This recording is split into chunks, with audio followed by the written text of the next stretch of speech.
the other aspects, whatever is being left out. So today we are going to continue from that. So we are discussing about what is exactly the qualitative research. Then we are discussing about the how ethnography methods helps in qualitative research, and I was telling about ethnography is not a particular method, rather it is a family of approach which helps in the collecting the very intensive and descriptive information from the field. So let's look into the ethnography is an open-ended, emergent learning process and not a rigid investigator-controlled experiment. Because you see, in ethnographic research, here we are not going to the field with a mostly kind of rigid kind of structure by using what we collect the information. Rather, what we are using in the ethnographic research mostly it is an open-ended discussion. It is an open-ended, unstructured questionnaire we are using or the checklist we are using, and we are having an open-ended discussion with the respondents, and from that we are collecting the information. And if you look at the ethnographic research, the design of in the ethnographic research actually is more flexible, and it is a kind of creative in the process. Means it is highly flexible, and always every time the researcher may use any very kind of innovative and creative ideas in collecting the information.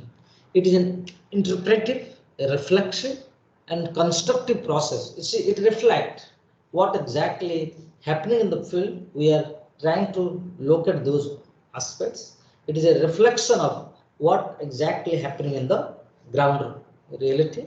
We are trying to reflect on that, and it is interpretive. Means if you are seeing something in the field, we are not collecting the information as it is. Rather, we are going for a more kind of interpretation. We are trying to grasp more and more in-depth information relating to that. I have given an example earlier, and if we found that somebody is having a conflict in sharing the water in the agricultural land, what exactly we are doing there? We are mostly trying to look at that.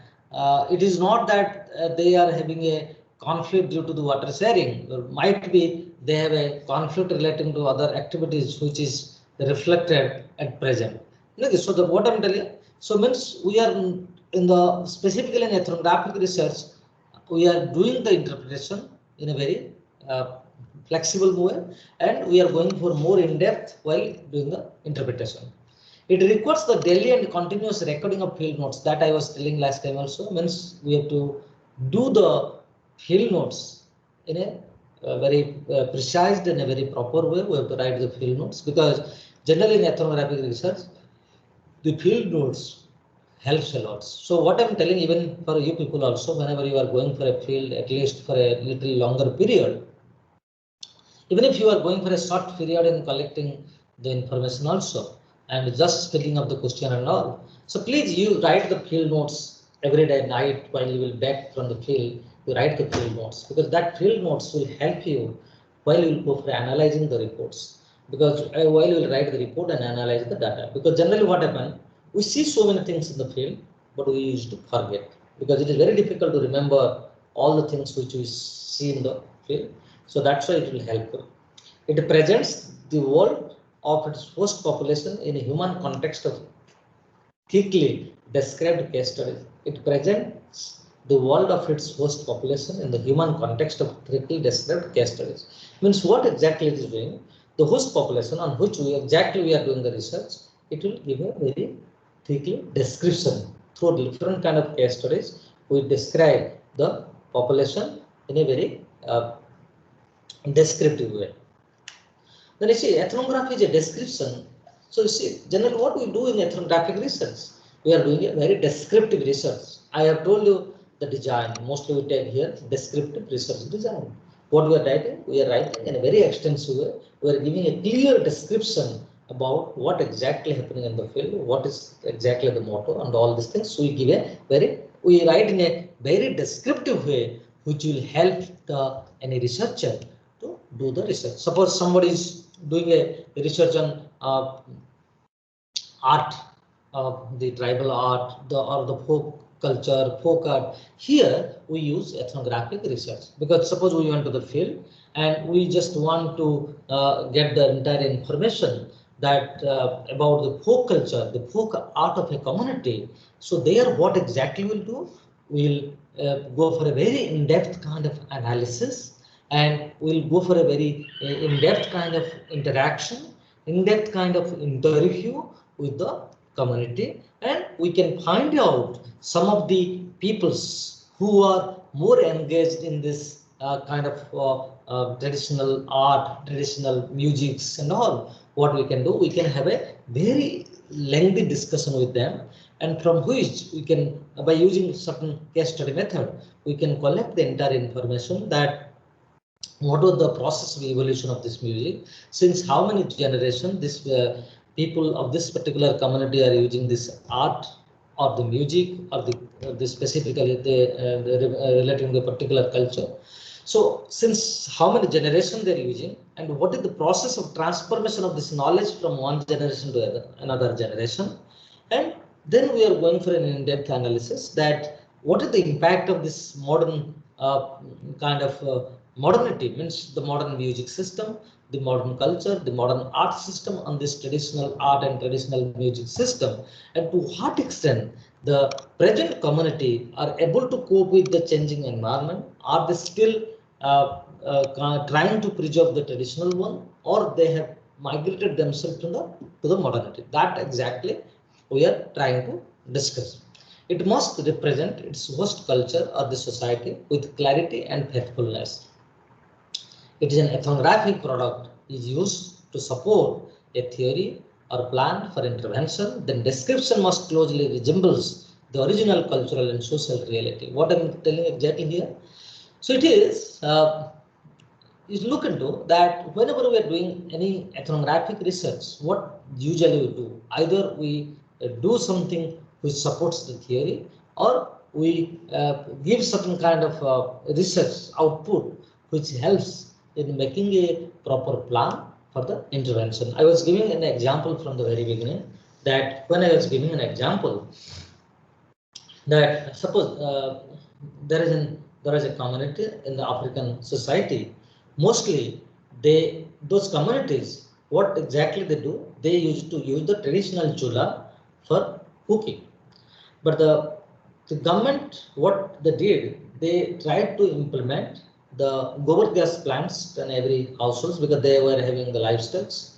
And the intention was that if they will implement the gobar gas plants, the people's dependence on forest will go down, so that the climates can be preserved, so that the forest can be conserved, and at the same time it will reduce the smoke and all at the home, for which mostly the women are suffering from the eye diseases.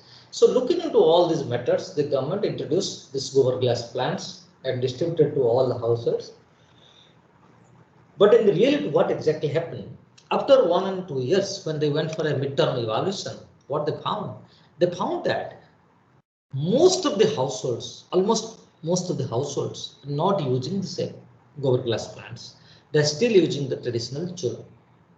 Then the researcher asked, they did an ethnographic research, then they discussed that what exactly the major problem for which you are not using this, and though the government has spent huge money. So from that, it was found that because almost all the households usually living in a thatched house, because their economic condition is very poor.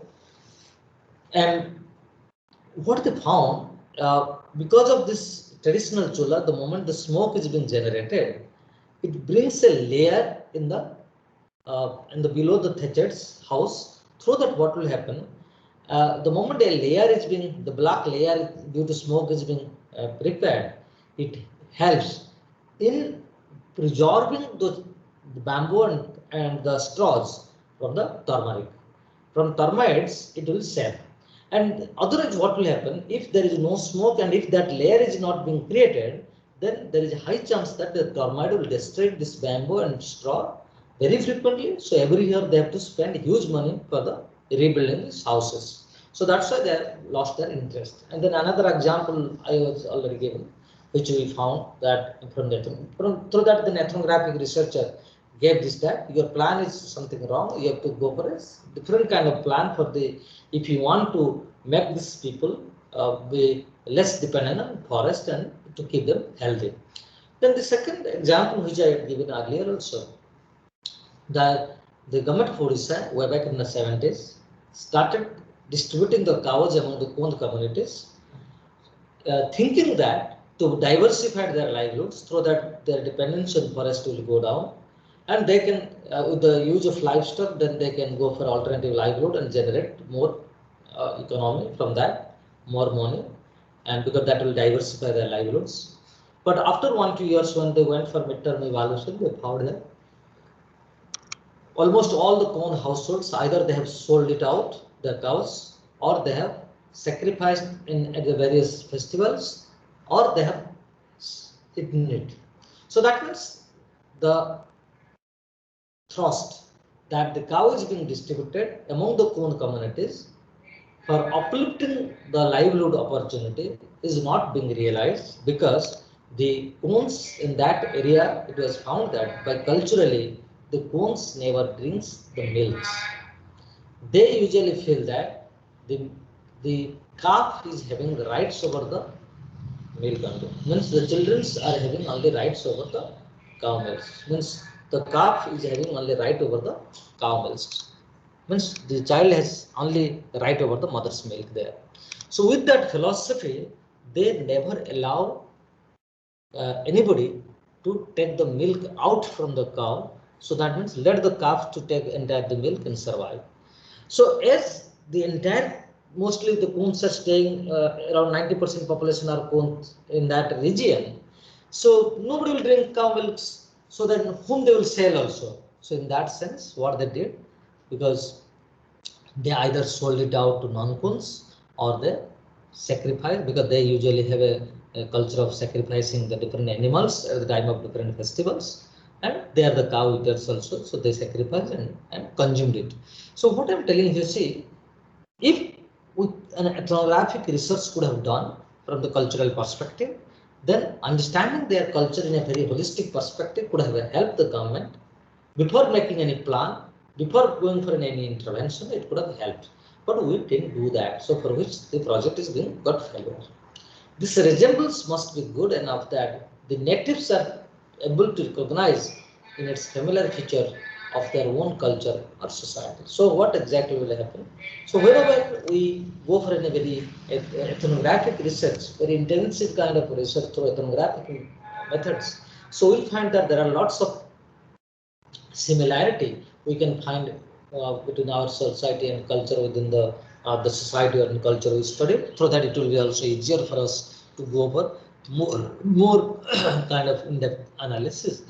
This is what we call illuminating the internal view.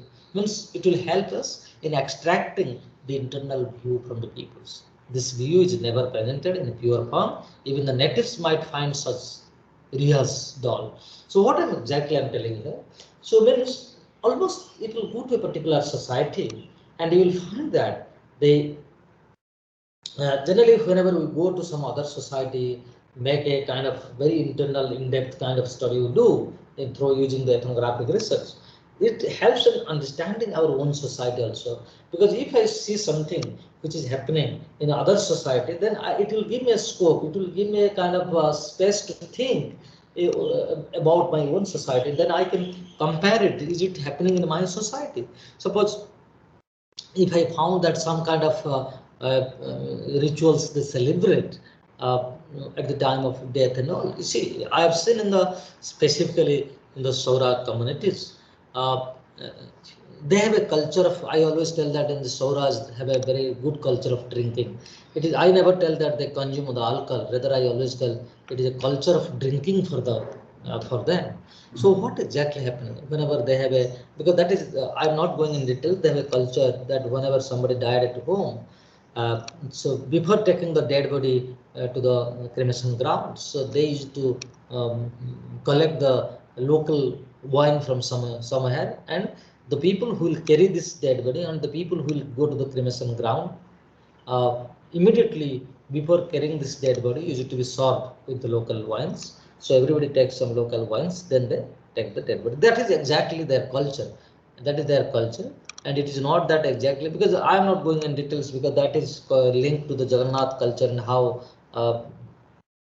Because generally we have a kind of traditional Puranic belief that the Lord Jagannath is the Lord, was the Lord of Swaraj, then which was being taken by the king, Puri king, to the Puri, and for which the Sora king, Sora chief, this was highly annoyed and all. So I'm not going in detail into that, because there are lots of cultural description within that. So what I'm telling, it rather the internal view must be informed by the internal diversity and by the stereo vision of the ethnographer.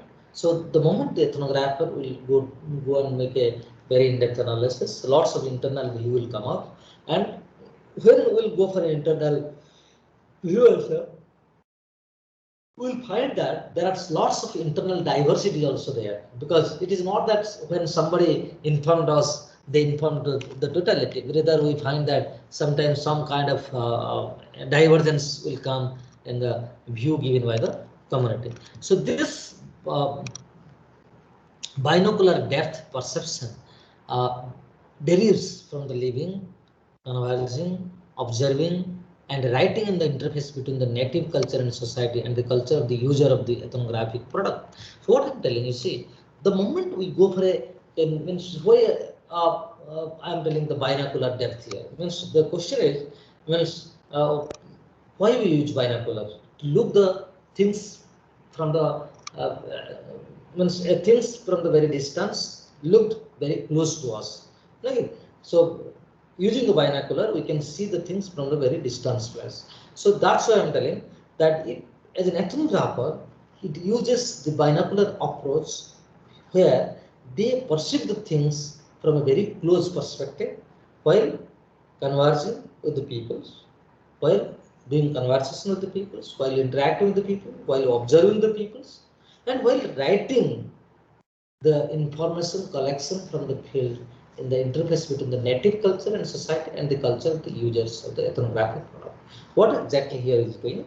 So means when we are dealing with the local peoples, while we are observing them, while we are interacting with them, while we are conversing with them, while we are reading the lots of writings about them, while we are writing about them, we had lots of confrontation with the public, and from which we try to see the things from a very close distance, even though I am not part of that society. Even though I am using a binocular kind of things to look into that society, means I have gone to that society, I'm staying with them, I'm very closely observing them. So that helps me in collecting a very in-depth analysis information about that society. Here you see, the ideal ethnographer studies another culture by bringing the external and internal diversity to bear upon an ethnographic problem. See, generally, a person who do the ethnographic research mostly loves to do the ethnographic research in other communities. So that what will happen? While they will study the society of other society by bringing both the external, means I as an external person to that, and interacting with the peoples as an internal community members, with having a lots of diversity in their opinions, and we have a different kind of description on that. In the quest for the fidelity in describing the native's view, the ethnographer must address three problems there. One is reduction of ethnocentrism. What exactly happened? The uh, see, while I'm looking into the describing the natives' view, while I'm looking into the how the natives looks to things from very from their own perspective or the perspective of the whole, because different people will have a different kind of perception. So here, while I'm looking into this, I am looking into this reduction of ethnocentrism. So means I will try that while interacting with them, I will try to look into that how the people of a particular society usually they develop ethnocentrism, means my culture is the great, my language is the great, my society is the great, means ethnocentrism means feeling of the greatness towards their own culture, one society and one language, whatever. Means I will always tell that suppose I belongs to the part of Odisha, I will tell that one Odisha food is best, Odisha culture is the best. Look into this. So what I'm telling, so here the ethnographer has to try to reduce the ethnocentrism within the respondents, because if the respondents will be also highly biased and highly develop a sense of ethnocentrism, so then the data may be something not that much good data we will be able to collect. So that's why, as an ethnographer, I should try to reduce this ethnocentrism among the my respondents, so that my respondents will have a less sense of ethnocentrism. Then the reduction of semantic accent. See here, the semantic accent is mostly used in the linguistic, and the people, the students from the linguistic and language background, they know very well. So means here, so the language diversification and language interpretation, because some kind of words we may have a different kind of interpretation, and using binary language and all. So that should be taken care. Means I should, as an ethnographer, I should be very much careful about the language I am using, and the language the natives are telling, and the language which I am translating, because somebody told in some their native language, but if my translation is wrong, then the entire problem will come. So that's why I should be very much careful with reduction of semantic accent. So ethnoscience methodology is the best suited to detecting the semantic accent, because it concentrates on the meaning in the language natives use to talk about their experience. So it means ethnoscience methodology. This is another methodology which we can talk about later on. So it means here we are studying the human society from a very holistic perspective while using the ethnoscience methodology while we are using. Here what exactly we are doing in the ethnoscience methodology. Generally, it is an attempt to reconstitute what serves as a science for others, and their practice of looking after themselves and their bodies, their botanical knowledge. So generally in ethnoscience, what we look? We look at how the people are looking the things from their own perspective, and looking the things from a very scientific way, means how people look at things, means how they perceive, how the peoples perceive their worldview, their own perception to their own perception to their own society and own language, and the meaning they are using for the same purpose. Means you see, sometimes what happen, people use different kind of terminology. Suppose you went to a particular society and make a study, and generally, I have lots of kind of experience while working in different states, and among the specifically in different communities. We found that the similar kind of word they use, which is having a different meaning for in your society, but having also different meaning for another society. So you might be thinking that you are using this terminology for a different purpose, but the real meaning is something different. So that's why in ethnoscience methodology, we try to understand their language from their perspective only, and we try to understand the meaning of that language, because whenever we are using some terminology and all, and even if whenever they are telling something, I should be very much, as an ethnographer doing an ethnographic research, I should be very much careful about that what exactly the meaning of that language they are using, because unless and until I understand the meaning of that language, so I cannot understand.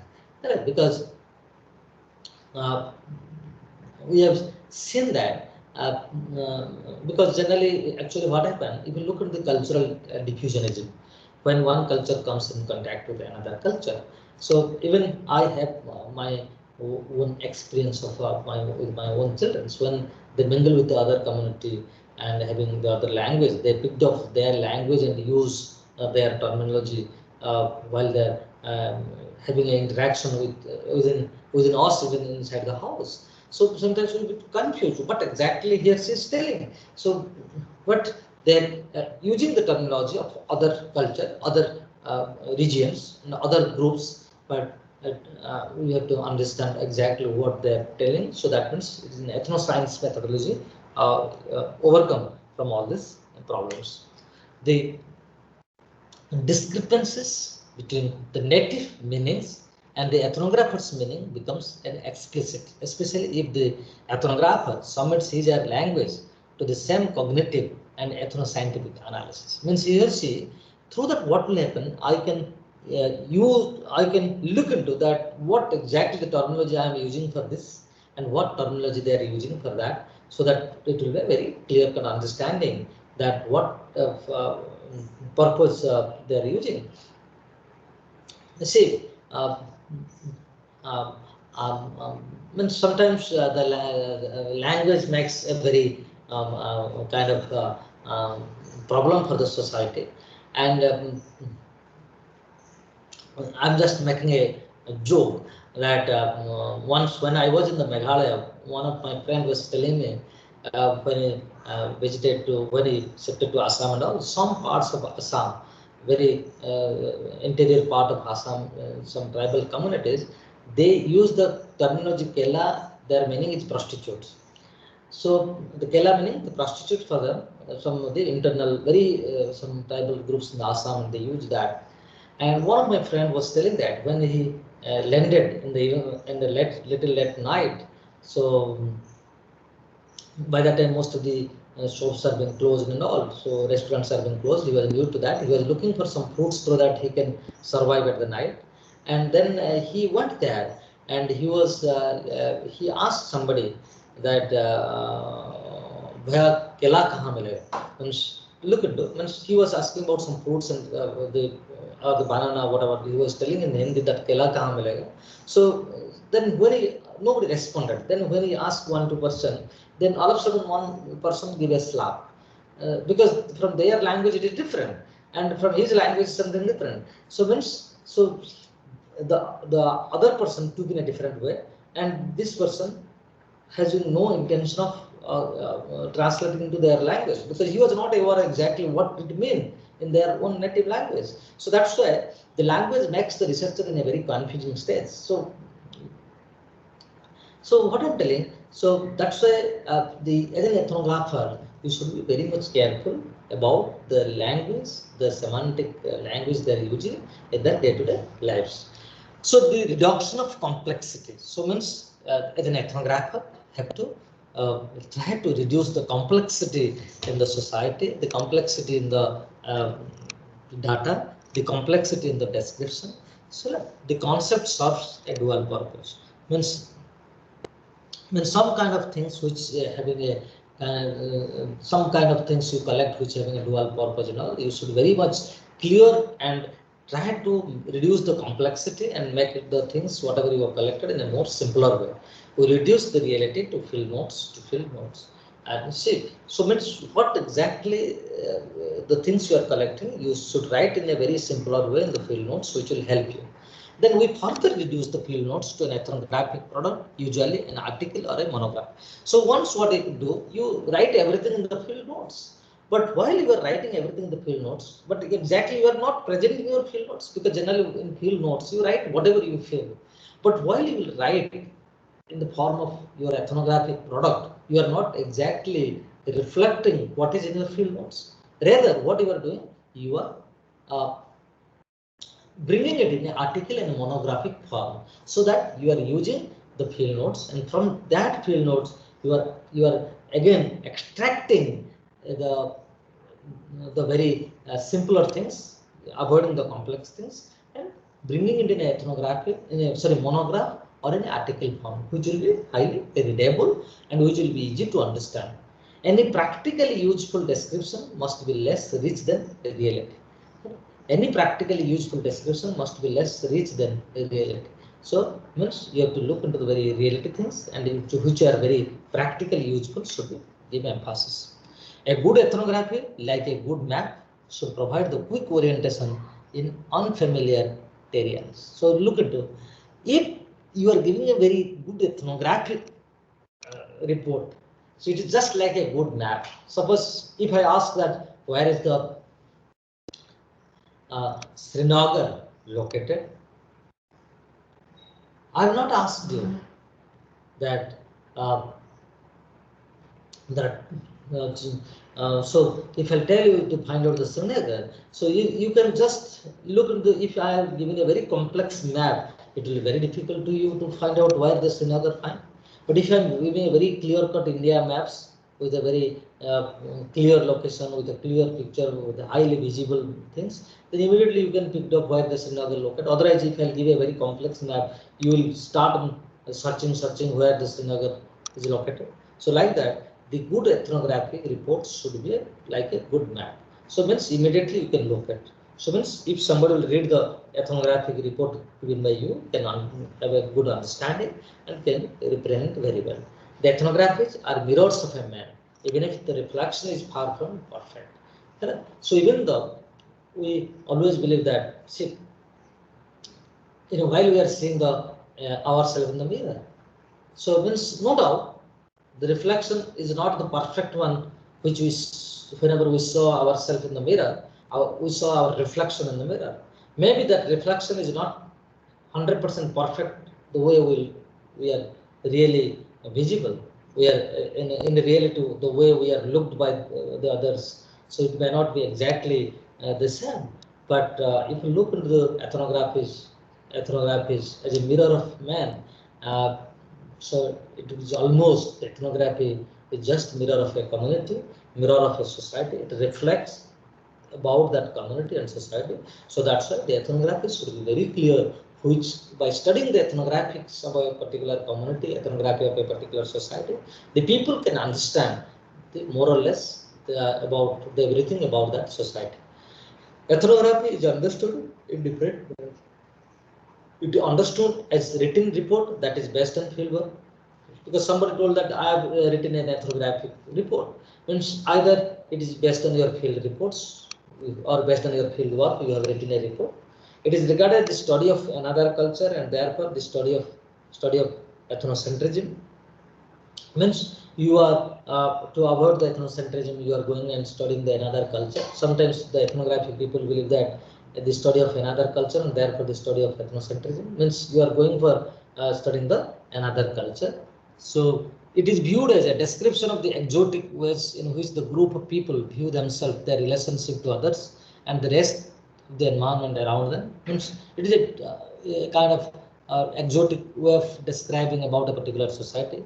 It is the discovery and rediscovery of the ethnocentrism in ourselves and in other that has continued and contributed to the value of anthropology as a separate discipline. Means what exactly in anthropology mostly people use the ethnographic research.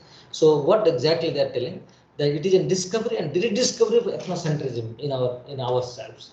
What is telling in ethnographic research, we discover and rediscover the ethnocentrism ideas and the aspects of the peoples. The traditional ethnography consists of participant observation and partly conversation or the interview. So generally in ethnography, we use all these kind of technologies while collecting the views from the peoples. Then how much from participant observation, how much from interviewing cannot be differentiated from earlier ethnographic studies.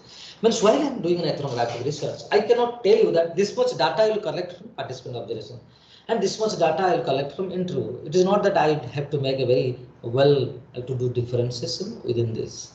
There is a need to improve this situation. So means I have to improve the situation. It is not that I cannot exactly tell you that what is the percentage I will collect through participant observation, what is the percentage I will collect through interview. So ethnographic studies complement qualitative studies. Generally, if you look in the ethnographic study, it is always a kind of complement. It is not a kind of substitute completely, but it is a complement to the qualitative studies. Most ethnographies combine the procedural and encyclopedic methods. So mostly ethnographic research we are following the combining procedural and encyclopedic methods generally used for collecting the information. And ethnography is always a mixture of observation and conversation with the natives. So when we are using the ethnographic approach in collecting the information, I have already told you it is a mixture of observation and conversation with the natives. By conversation and observing the people, we understand. Problem arises in ethnography when it becomes impossible to tell who observed what or who said what, the native or the ethnographer. Means whether the native has told or the ethnographer has told this. So because in ethnographic research, the ethnographer usually writes the things from the native's perspective. So that's why it is very difficult to differentiate what exactly the native told and what the ethnographer has written. Since the ethnography applies to all the humans, its methodology must be general enough to apply equally to all cultures. The ethnographies are classified into different types: holistic ethnographies, ethnography as a system of rules, ethnography of daily activities. Means we have lots of things we use in the context of ethnographies. Biological ethnography use, called cross-sectional ethnography use, photographic and film ethnography use, and encyclopedic ethnography also use. So these are the overalls about the ethnographic things. And there are lots of books and all. These are the references which I used for a collection on. So anything, anybody has any doubt?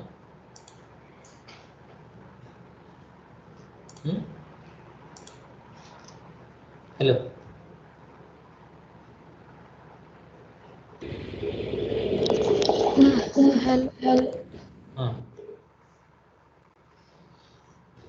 Sir, ethnocentrism. Sorry?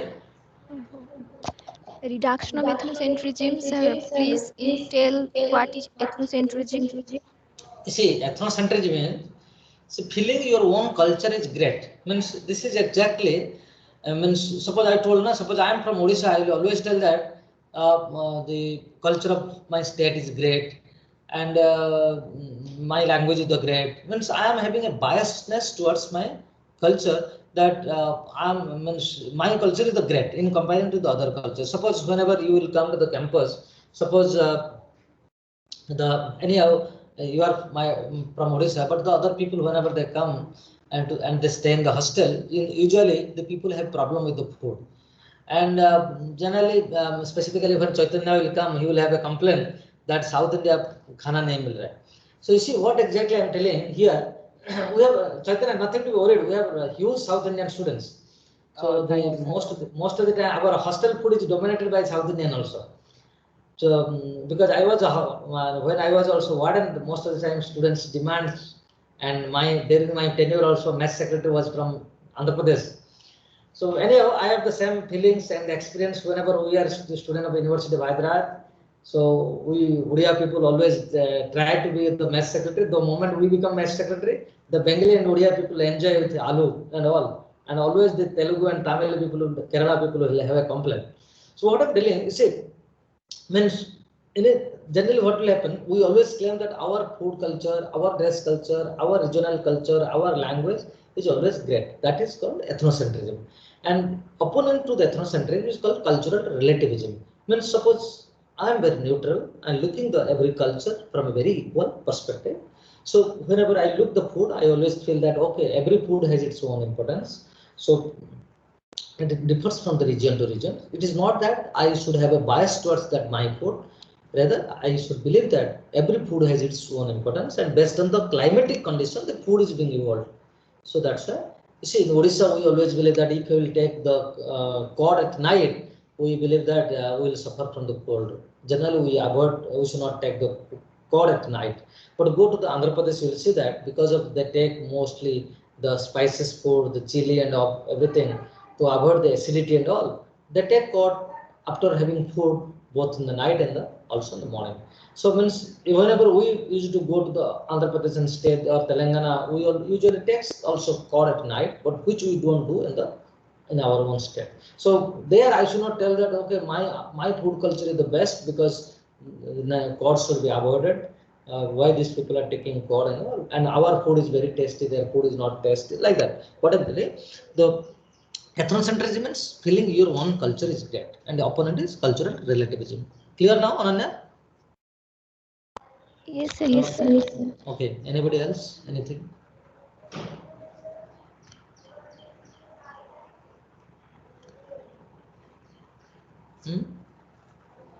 Padmini madam?